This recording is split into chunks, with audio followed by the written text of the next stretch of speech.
Hello बच्चों, let's read the question. Question says a bag contains 4 tickets marked with numbers 112, 121, 211, 222. One ticket is drawn at random from the bag. Let EI, where I is running from 1, 2, 3, denotes the event that ith digit on the selected ticket is 2. Then which of the following is not correct? Option A is E1 and E2 are independent. Option B is E2 and E3 are independent. Option C is E3 and E1 are independent. Option D is E1, E2 and E3 are independent. First we see the key concept. देखिए चारों option independent से related है. कोई भी हमारे दो event है या दो से ज़्यादा इवेंट्स हैं जो किसी एक रैंडम एक्सपेरिमेंट से एसोसिएटेड हैं. If A and B are independent events, अगर ये इंडिपेंडेंट होंगे events associated with a random experiment, then probability of A intersection B किसके इक्वल होगा? Probability of A into probability of B के. Similarly दो से ज़्यादा हैं तो उन A मान लीजिए 3 है, A intersection B intersection C हो जाएगा, उनकी प्रोबेबिलिटी इक्वल होगी probability of A dot probability of B dot probability of C. देखिए ई आईथ जो इवेंट है उसमें क्या आईथ जो डिजिट है वो उसकी सिलेक्टेड टिकट की जो डिजिट क्या होनी चाहिए? 2 होनी चाहिए. यानी जो E1 है, E1 be the event that I को मैंने 1 लिया है तो फर्स्ट डिजिट आ जाएगा. First digit of selected ticket is 2. हमने E1 क्या इवेंट माना है कि वो ऐसा इवेंट है जहां जो आपने टिकट सिलेक्ट की है तो उसके लिए फर्स्ट डिजिट क्या है? 2. तो फेवरेबल आउटपुट कम्स कितने हो जाएंगे? पहली डिजिट 2 होनी चाहिए. देखिए यहाँ पहली डिजिट क्या है? 1. यहाँ भी क्या है? 1. यहाँ क्या है? 2. तो ये आ जाएगा E1 में. और यहाँ क्या है? 2. तो एक आ जाएगा, ये आ जाएगा. तो टोटल कितने हमें मिले? हमें मिला 211 एंड 222. इवन इवेंट में हमारे इवन जो इवेंट है उसमें ये एलिमेंट्स गए, मेंबर्स गए. सिमिलरली E2 अगर हम बनाएंगे, E2 में हमारी सेकेंड डिजिट 2 होनी चाहिए.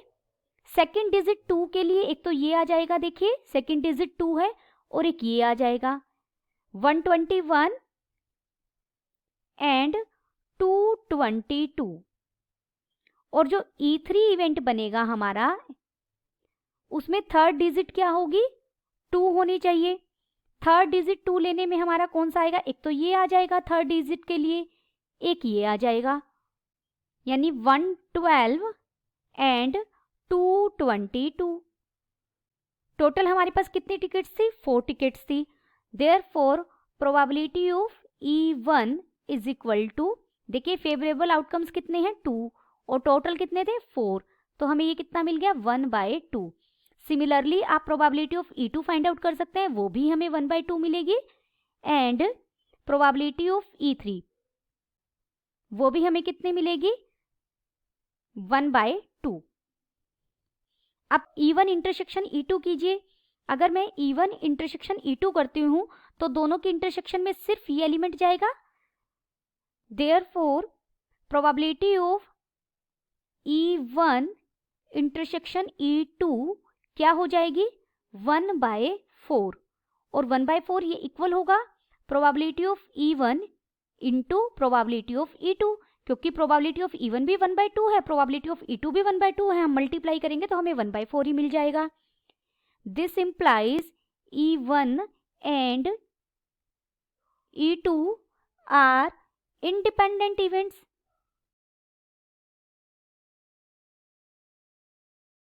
आल्सो अब हम प्रोबेबिलिटी फाइंड आउट करेंगे E1 एंड E3 की.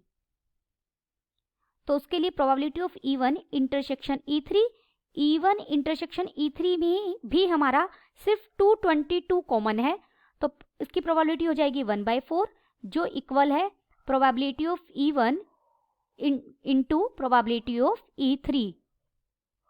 This implies E1 and E3 are independent events.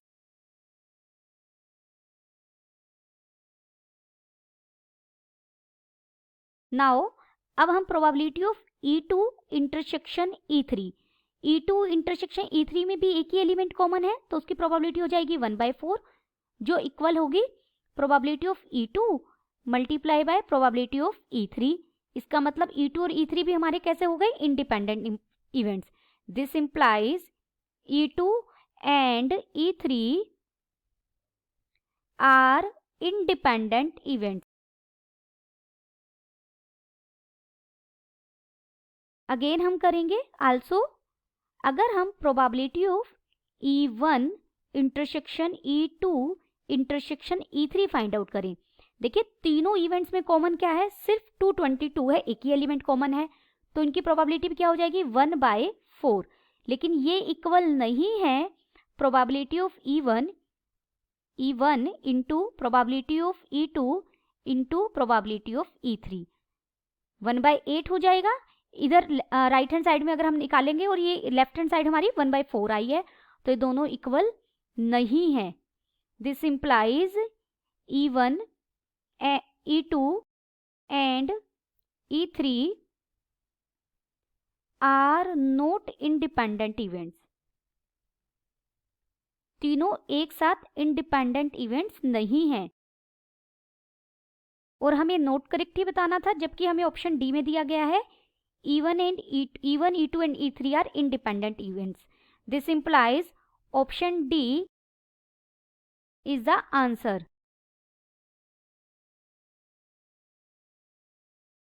Option D is the correct answer.